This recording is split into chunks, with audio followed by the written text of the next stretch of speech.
Somewhere along the way, we've been sold a lie. A lie wrapped up in good intentions, coated with niceties, and tied together with a big, beautiful bow labeled kindness.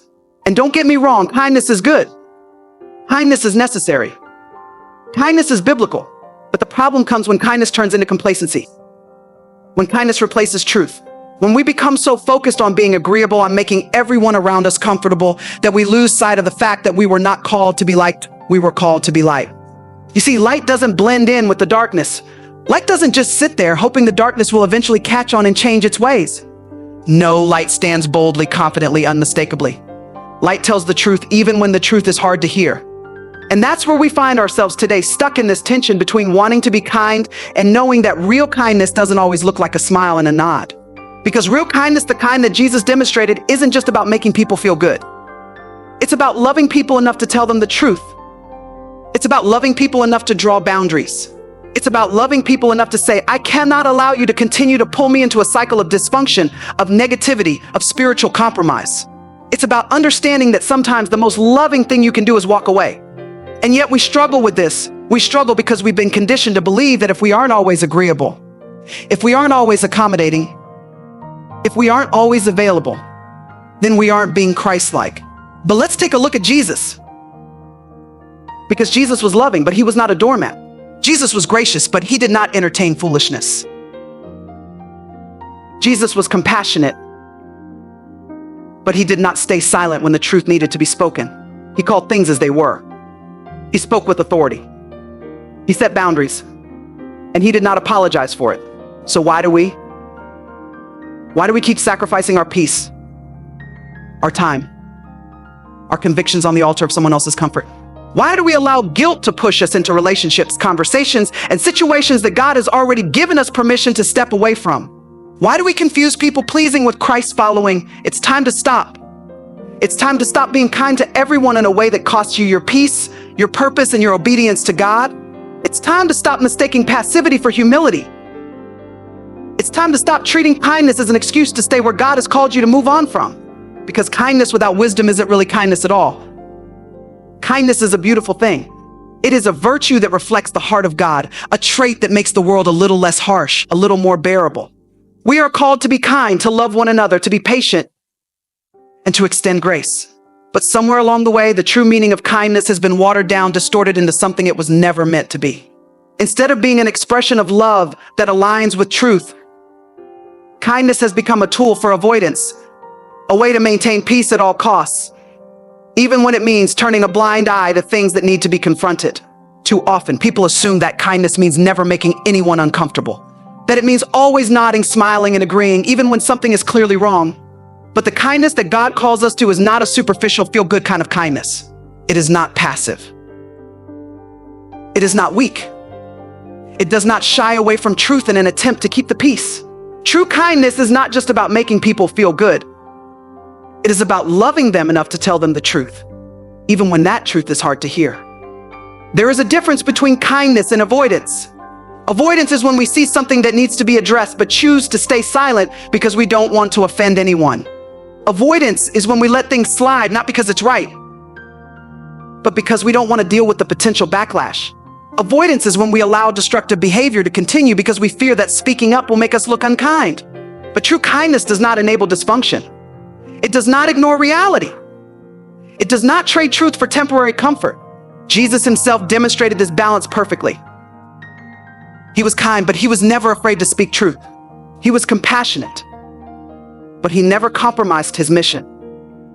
When the Pharisees twisted God's word to serve their own interests, Jesus did not sit back in silence to avoid offending them. He called them out. When Peter tried to stop him from fulfilling his purpose, Jesus did not smile and nod to spare Peter's feelings. He rebuked him. Even when dealing with the woman caught in adultery, Jesus showed kindness by protecting her from condemnation. But he did not ignore her sin. He told her the truth. Go and sin no more. That is real kindness. That is the kind of kindness that is rooted in love, not fear. Fear tells us to stay quiet. Fear tells us to avoid conflict. Fear tells us that if we speak up, people won't like us. But love, true. Godly love tells us that kindness and truth must go hand in hand. Love tells us that sparing someone's feelings at the expense of their growth is not kindness at all. Love tells us that real kindness sometimes means having difficult conversations, setting necessary boundaries, and standing firm in what is right, even when it is not popular. Many people struggle with this because they have been conditioned to believe that being kind means never saying anything that might ruffle feathers. But the Bible never tells us to be agreeable at all times. It tells us to be wise. It tells us to be discerning. It tells us to speak the truth in love. That means we don't use truth as a weapon to tear people down, but we also don't water it down to make it easier to swallow. It means we approach every situation with wisdom, asking God for guidance on when to speak, how to speak, and when to walk away. There will be moments when kindness requires us to say something that others don't want to hear. There will be times when kindness requires us to stand firm in our convictions, even when it makes us unpopular. And there will be times when kindness means saying no, stepping away, or refusing to participate in something that goes against God's truth.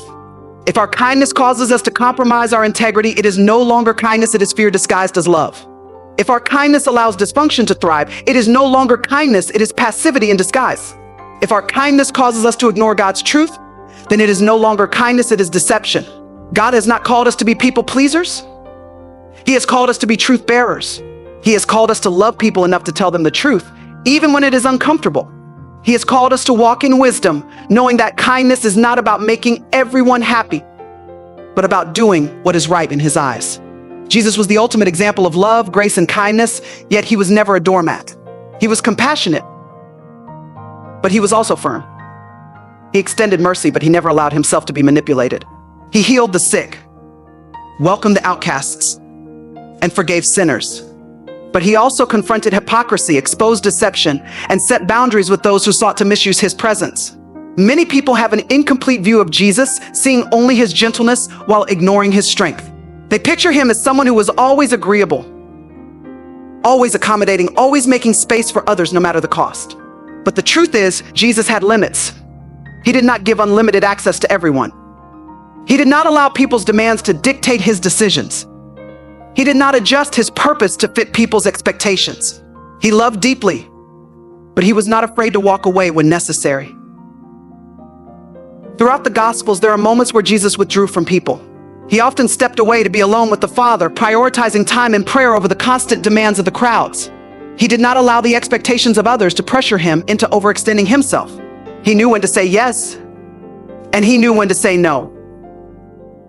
He knew that if He was going to fulfill His mission, He could not allow Himself to be pulled in every direction by people who did not understand His purpose. One of the clearest examples of this is found in the story of the rich young ruler. This man came to Jesus seeking eternal life, and Jesus in His love told him the truth. He told him that he needed to let go of his earthly wealth and follow Him completely. But the young man was unwilling to do so, and he walked away. What did Jesus do? He let him go. He did not chase after him. He did not change His message to make it easier to accept. He did not beg him to stay. He spoke the truth, extended the invitation, and then let the man make his own choice. Jesus understood that not everyone would receive Him. Not everyone would accept the truth. Not everyone would be willing to change. And instead of trying to force relationships or convince people to understand, He stayed focused on His mission. He set boundaries around His time, His energy, and His purpose. Even among His disciples, Jesus had different levels of closeness. He had 12 disciples. But within that group, Peter, James, and John were invited into more intimate moments that others were not. He had many followers, but He did not entrust Himself to everyone. He understood that not every person had the same level of access to Him. Setting boundaries is not a lack of kindness, it is wisdom. It is understanding that constantly giving yourself to people who do not respect your time, your values, or your calling will only lead to exhaustion and distraction. It is knowing that being available to everyone at all times is not sustainable, nor is it what God has called you to do. Too often, people feel guilty for establishing boundaries because they believe that being Christ-like means saying yes to every request, meeting every demand, and tolerating every behavior. But Jesus never modeled that. He was led by the Spirit, not by pressure, guilt, or obligation. He was kind, but He was not afraid to say no. When the Pharisees tried to trap Him with their questions, He did not engage in pointless arguments. When the people of His hometown rejected Him, He did not force them to accept Him, He moved on. When He was in a crowd and felt power go out from Him after healing the woman with the issue of blood, He stopped and addressed her directly, showing that he was intentional about his interactions, rather than allowing himself to be overwhelmed by the multitude. Jesus was not driven by the expectations of others. He was driven by his obedience to the Father. That meant knowing when to speak and when to be silent, when to engage and when to withdraw, when to stay and when to walk away. Following his example means recognizing that setting boundaries is not unkind, it is necessary. It means understanding that not everyone is meant to have unlimited access to you. It means knowing that sometimes the most loving thing you can do is step back, say no, or refuse to participate in something that pulls you away from God's plan for your life. Many people go through life believing that their worth is tied to how well they can keep others happy. They think that if they just say the right things, agree at the right times, and accommodate every request, they will be loved, accepted. The desire to be liked becomes the driving force behind their actions, leading them to compromise their own needs, convictions, and even their faith just to gain approval. But being a follower of Christ is not the same as being a people pleaser.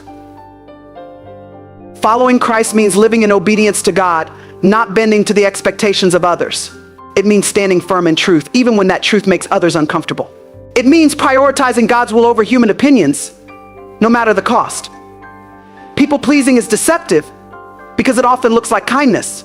It appears selfless, generous, and loving, but underneath it is rooted in fear. Fear of rejection, fear of disappointing others, fear of not being enough. People-pleasing is not about genuine love, it is about trying to control how others see us. It is an exhausting cycle of constantly adjusting, constantly proving, constantly striving to be acceptable in the eyes of people who will never be fully satisfied. Jesus never lived to please people. He lived to please the Father. His mission was not to make everyone happy, but to do the will of God. He loved people, but he did not allow their opinions to dictate his actions.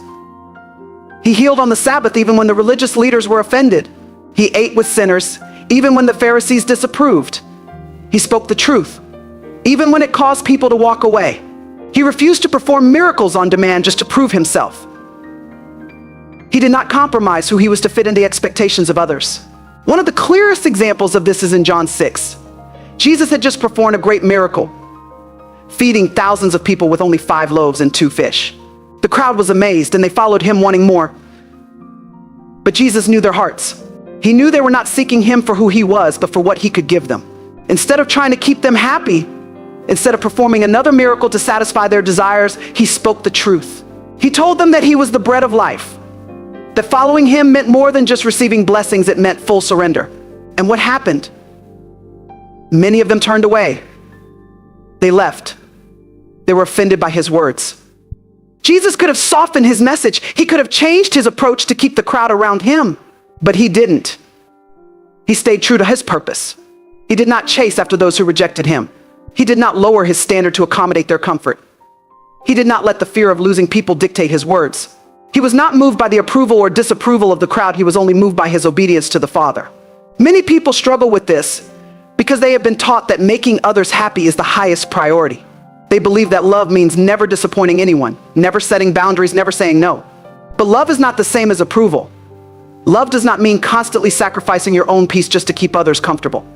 Love does not mean staying silent when truth needs to be spoken. People-pleasing leads to a diluted faith. It causes people to remain in places God has called them to leave, to engage in conversations that do not honor him, to compromise their values in order to avoid conflict. It leads to exhaustion, frustration, and resentment because it is impossible to make everyone happy. There will always be someone who disapproves, someone who wants more, someone who expects you to change who you are to fit their needs. Living to please people is a never-ending race with no finish line. No matter how much you give, no matter how much you try, it will never be enough. But living to please God brings freedom. It frees you from the burden of trying to be everything to everyone. It frees you from the fear of what others think. It frees you from the pressure to constantly perform, constantly prove, constantly adjust who you are for the sake of acceptance. Jesus did not come to seek human approval, and neither should his followers. He was not concerned with whether people liked him. He was concerned with whether he was doing the Father's will. He was not focused on gaining a crowd. He was focused on fulfilling his purpose. He was not afraid to walk alone, to be misunderstood, to be rejected, because he knew that obedience to God was worth more than the approval of people. Real kindness is not about making people feel good all the time. It is not about avoiding difficult conversations or agreeing with everything just to keep the peace. True kindness is rooted in love, and love sometimes requires tough conversations, firm boundaries, and honest words that may not always be easy to hear. Many people equate kindness with passivity. They believe that being kind means never challenging anyone, never addressing problems, and never saying anything that could cause discomfort. But kindness is not about keeping people comfortable. It is about helping them grow. It is about loving people enough to tell them the truth, even when that truth is difficult. It is about caring enough to correct, even when correction is not welcomed. Jesus demonstrated this throughout his ministry. He was the embodiment of love, but he never hesitated to speak the truth. He called out hypocrisy. He confronted sin. He challenged mindsets that were keeping people in bondage.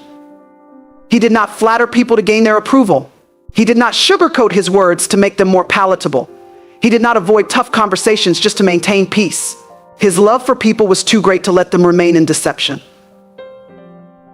One of the most powerful examples of this is when Jesus spoke to the Pharisees. These were the religious leaders of the time, men who prided themselves on their knowledge of the law. Outwardly, they appeared righteous, but inwardly they were full of pride and corruption. Jesus did not ignore their behavior. He did not pretend that everything was fine just to avoid conflict. He called them out directly, saying, "Woe to you, scribes and Pharisees, hypocrites! For you are like whitewashed tombs, which outwardly appear beautiful, but within are full of dead people's bones and all uncleanness." He exposed their false righteousness, not because he hated them, but because he loved them enough to tell them the truth. Another example is when Jesus spoke to Peter. Peter was one of his closest disciples, one of the men who walked with him daily. But when Peter tried to discourage him from going to the cross, Jesus did not smile and nod just to keep the peace. He turned to Peter and said, "Get behind me, Satan, you are a hindrance to me, for you are not setting your mind on the things of God, but on the things of man." This was not an unkind response. This was love in action. Jesus saw that Peter was allowing fear and human reasoning to cloud his judgment, and instead of passively allowing it, he addressed it directly.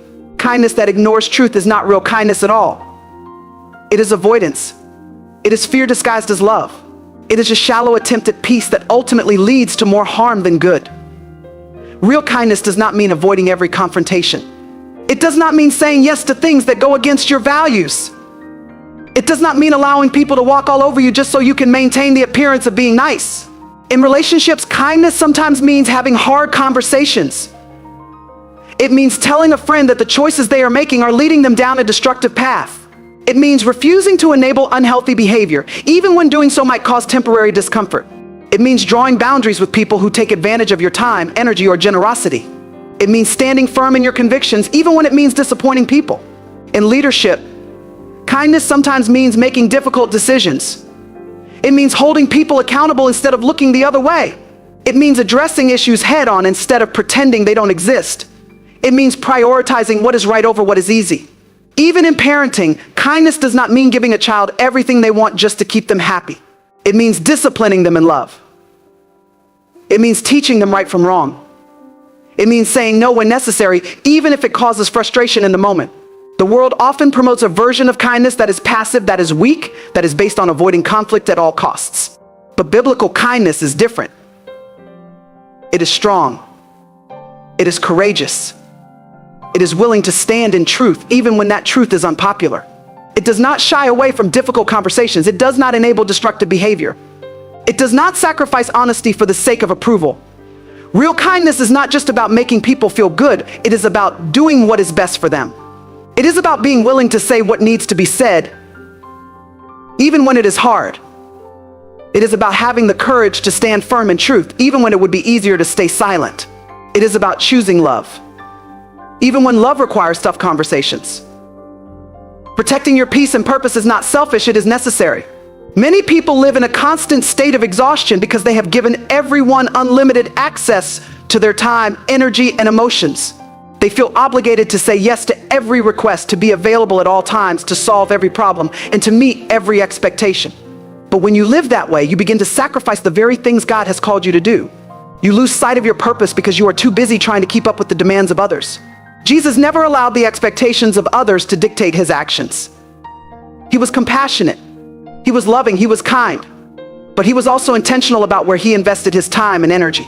He knew that he could not pour into everyone all the time. He understood that his mission required focus, and that meant setting boundaries. There were times when he healed and taught the crowds, but there were also times when he withdrew to be alone. He often went to quiet places to pray, away from the noise, away from the demands, away from the people who constantly sought after him. He did not feel guilty for stepping away because he knew that his time with the Father was the source of his strength. Many people struggle with this because they have been taught that protecting their peace is selfish. They believe that saying no makes them unkind. They feel guilty for stepping back, for taking a break, for not being constantly available. But if Jesus, the Son of God, needed time alone, needed rest, needed to withdraw from people to stay connected to his purpose, then so do we.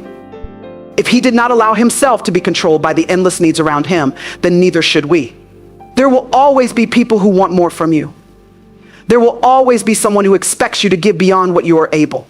There will always be situations that try to pull you away from what God has called you to do. If you do not learn to set boundaries, you will find yourself drained, frustrated, and ineffective. You cannot fulfill your purpose if you are constantly running on empty. You cannot pour into others if you have nothing left to give. Jesus understood that not every situation required his attention. When the disciples told him that everyone was looking for him, he did not rush back to the crowds. Instead, he said, "Let us go somewhere else to the nearby villages so I can preach there also. That is why I have come."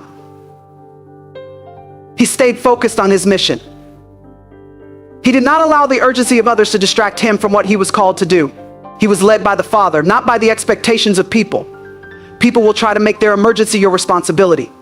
They will try to pull you in directions that God never intended for you to go. They will try to guilt you into saying yes when your spirit is telling you to say no. But you are not called to be everything to everyone. You are called to be obedient to God. You are called to walk in wisdom. You are called to steward your time, your energy, and your gifts in a way that honors him. There will be times when protecting your peace means disappointing people. There will be times when prioritizing your purpose means saying no to things that seem good but are not God's best for you. There will be times when walking in obedience means letting go of relationships, commitments, or obligations that drain you rather than strengthen you. That is not unkind, that is wisdom. Not everyone is meant to have unlimited access to you. Not every request is meant to be fulfilled by you. Not every opportunity is meant for you to take. When you try to be everything to everyone, you spread yourself too thin, and in the process, you lose sight of what truly matters. Protecting your peace allows you to hear God more clearly. It allows you to be fully present in the assignments he has given you. It allows you to operate from a place of strength rather than exhaustion. Jesus never operated out of guilt, obligation, or pressure. He moved according to the Father's will. He loved people deeply, but he did not allow them to dictate his decisions. He knew when to engage and when to step back. He knew when to speak and when to be silent. He knew when to heal and when to move on. He stayed aligned with his purpose, and in doing so, he accomplished everything he was sent to do.